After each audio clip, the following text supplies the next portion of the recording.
In 5 weeks, the 437 Project will kick off this year's run across South Dakota. 12 runners will make the journey together to raise money for the Helpline Center, which connects people to mental health resources. Tonight, we're going to introduce you to one of the families they'll be honoring. KELOLAND's Dan Santello, who will be part of the run, has our top story tonight. Jamie Meyer wanted to bring people joy, and he did.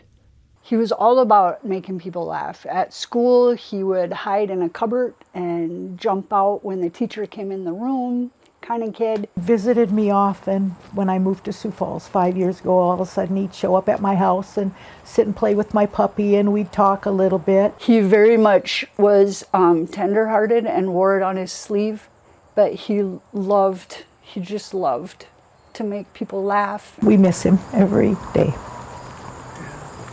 Like so many people, Jamie struggled with mental health. I told him almost daily I would have done anything for him. I would do anything for you, because I could tell he was struggling, but he never shared those burdens. He carried them on his own. In April of 2020, Jamie died by suicide. He was 15 years old. Words can't describe the pain for his loved ones and mother. I went up and I crawled on the trailer to feel a pulse. It was already cold in the arms. What happened took half her heart away, and she's not gotten it back ever again. It was obviously a rough, grief is just terrible, you know? In the wake of this tragedy, a class at the Helpline Center helped Miranda work through that grief. It was amazing, surviving after suicide. For like 6 weeks, we worked through a book.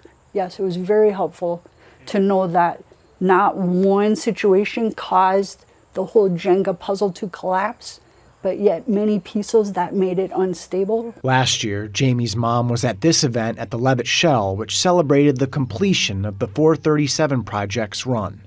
Miranda embraced runner Lisa Larson, who herself years ago survived a suicide attempt. I think when I hugged her, she even cried. Now that, I don't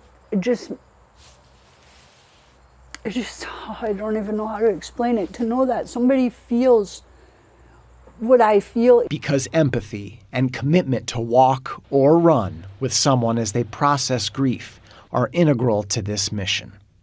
In Sioux Falls, Dan Santello, KELOLAND News.